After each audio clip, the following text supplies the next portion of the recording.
Hello friends, स्वागत है आपका आपके परिवार बाबा जी स्टडी चैनल पे। आज का हमारा मोटिवेशन कोट है, बेहतर से बेहतर की तलाश करो, मिल जाए नदी तो समंदर की तलाश करो, टूट जाता है शीशा पत्थर के चोट से, टूट जाए पत्थर ऐसे शीशे की तलाश करो। आज का हमारा पहला क्वेश्चन है, भारत की पहली महिला शासिका निम्न में से कौन थी? रानी लक्ष्मीबाई, नूरजहां, रजिया सुल्तान, रानी रुद्रमा देवी। तो इसका राइट आंसर होगा रजिया सुल्तान। रजिया सुल्तान गुलाम वंश की थी। इन्होंने 1236 में शासन ग्रहण किया था। ठीक है। रानी रुद्रमा देवी दक्षिण भारत की शासिका थी। चलते हैं अगले क्वेश्चन की तरफ। मोती मस्जिद किस नगर में स्थित है? लाहौर में, ग्वालियर में, दिल्ली में या आगरा में? तो इसका राइट आंसर होगा, या तो आप लोग कमेंट में बताएं या अपने मन में सोच के रखें। तो इसका राइट आंसर होगा आगरा।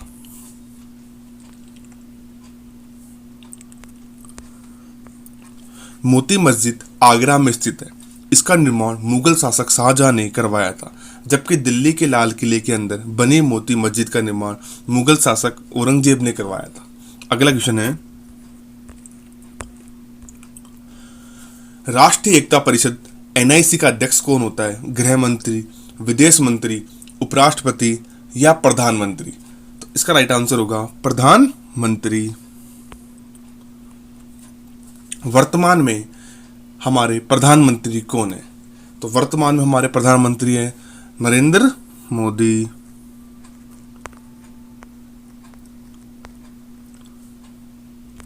और वर्तमान के गृह मंत्री कौन है? अमित शाह जी। राष्ट्रीय एकता परिषद का अध्यक्ष प्रधानमंत्री होता है। एनआईसी का गठन 1961 में किया गया था।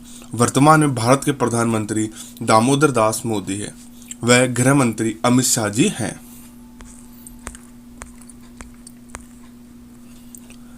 तमिलनाडु और आंध्र प्रदेश के तटीय भूभाग को क्या कहते हैं? कोरोमंडल, कोकण, मालाबार या पश्चिमी तट? तो इसका राइट आंसर होगा कोरोमंडल तट।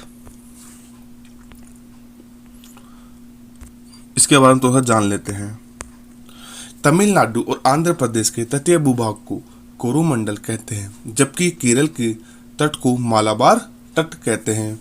अगला क्वेश्चन है, IR-20 और रत्ना किस फसल की दो प्रमुख किस्म है? बाजरा, धान, गेहूं, तिल? तो इसका राइट आंसर होगा धान।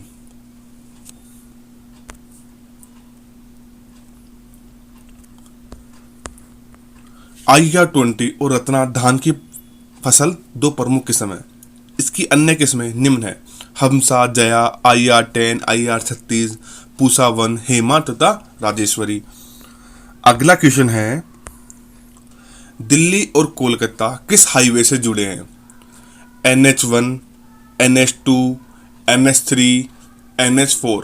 इसका राइट आंसर होगा NH2।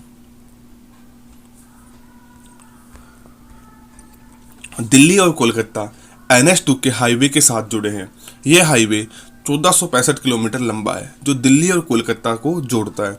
वर्तमान में इसे NH19 के नाम से जाना जाता है। अगला क्वेश्चन है, 2011 की जनगणना के अनुसार सबसे कम जनसंख्या किस राज्य की थी? उत्तर प्रदेश, असम, बिहार या सिक्किम? तो इसका राइट आंसर होगा सिक्किम। क्या आप लोग जानते हैं भारत का सबसे साक्षर जिला कौन सा है? तो इसका राइट आंसर होगा केरल। मेरा अगला क्वेश्चन आप लोगों से है, भारत की सबसे जनसंख्या कौन से राज्य में स्थित है? तो इसका राइट आंसर होगा उत्तर प्रदेश। 2011 की जनगणना के अनुसार सबसे कम जनसंख्या सिक्किम की थी, जबकि केंद्र शासित प्रदेशों में सबसे कम जनसंख्या लक्षद्वीप की थी। अब आप लोग बताइए, लक्षद्वीप की राजधानी कौन सी है? यह आंसर कमेंट में जरूर लिखें। सूर्य में सबसे ज़्यादा कौन सा तत्व पाया जाता है? यूरेनियम, ऑक्सीजन, हाइड्रोजन या नियोन? तो इसका राइट आंसर होगा हाइड्रोजन। सूर्य में सर्वाधिक मात्रा में हाइड्रोजन गैस भरी रहती है। सूर्य के अंदर ऊर्जा का विशाल भंडारण है तथा मुख्य स्रोत हाइड्रोजन और हीलियम गैस है। परमाणु संलयन के द्वारा सूर्य की ऊर्जा लगातार बढ़ती रहती है। अगला क्वेश्चन है, वायुमंडल की सबसे निचली परत को किस नाम से जाना जाता है? समताप मंडल, आयन मंडल, मध्य मंडल या शोभ मंडल? तो इसका राइट आंसर क्या होगा? शोभ मंडल। अब देखो इसको कैसे रिलेट करोगे। हमारी शोभा कौन बढ़ाता है? उसी को शोभ मंडल कहते हैं। सबसे पहले हम शोभा की चीजें रखते हैं। वायुमंडल की सबसे निचली परत को शोभ मंडल के नाम से जाना जाता है। शोभ मंडल की ऊंचाई विषुवत वर्ग पर सबसे अधिक है। शोभ मंडल को अंग्रेजी में ट्रोपोस्फियर कहते हैं। लगभग ये क्वेश्चन हर एग्जाम का मोस्ट इंपोर्टेंट क्वेश्चन है। हर दूसरी शिफ्ट में मुझे तो यही क्वेश्चन देखने को मिलता है। क्षेत्रफल की दृष्टि से कौन सा देश सबसे बड़ा है? भारत, अमेरिका, रूस, चीन? तो इसका राइट आंसर होगा रूस। क्षेत्रफल दृष्टि से रूस विश्व का सबसे बड़ा देश है। इसके बाद चीन, अमेरिका, ब्राजील, ऑस्ट्रेलिया, कनाडा और भारत आता है। अगला क्वेश्चन है, ऑप्टिकल फाइबर किस सिद्धांत पर कार्य करता है? अपवर्तन, परावर्तन, प्रकीर्णन या विवर्तन? तो इसका राइट आंसर या तो आप लोग सब सोचें, मन में दें या फिर कमेंट में जरूर दें। हमारे साथ साथ इन क्वेश्चनों को सोल्व जरूर करते जाएं ताकि अपनी तैयारी हमारे माध्यम से आप लोग चेक कर सकें। तो इसका राइट आंसर होगा परावर्तन। ऑप्टिकल फाइबर प्रकाश के पूर्ण आंतरिक परावर्तन के सिद्धांत पर कार्य करता है। ऑप्टिकल फाइबर मुख्य रूप से 3 भागों से मिलकर बना होता है: कोर, क्लोडिंग, कोटिंग। अगला क्वेश्चन है, ध्वनि किस स्थान से होकर नहीं गुजर सकती? जल से, स्टील से, निर्वात से या लकड़ी से? तो इसका राइट आंसर मेरे हिसाब से ये क्वेश्चन बहुत बार एग्जाम में पूछा जा चुका है और हर बार बच्चे इसको गलत करके आते हैं। कई लोग जल से बताते हैं, कई लोग स्टील से बताते हैं, कई लोग निर्वात से, कई लोग लकड़ी से। तो इसका राइट आंसर होगा निर्वात से। ध्वनि निर्वात से होकर नहीं गुजर सकती। ध्वनि के संचरण के लिए किसी न किसी प्रकार की माध्यम की आवश्यकता पड़ती है, जैसे ठोस, द्रव या गैस। अगला क्वेश्चन है, एमआरआई मशीन किन तरंगों का प्रयोग किया जाता है? प्रकाश तरंगों का, ध्वनि तरंगों का, चुंबकीय तरंगों का या पराश्रव्य तरंगों का?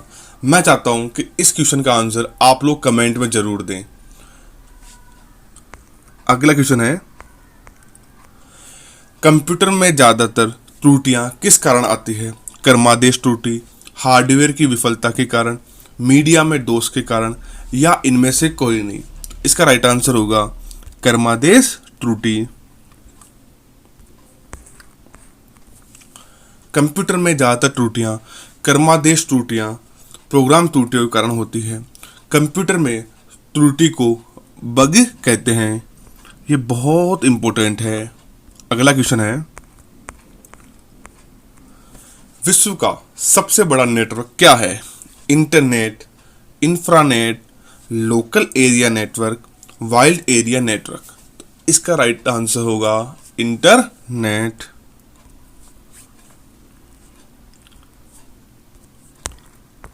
विश्व का सबसे बड़ा नेटवर्क इंटरनेट होता है, जो पूरी दुनिया में फैले हुए नेटवर्क को एक दूसरे से जोड़े रखता है।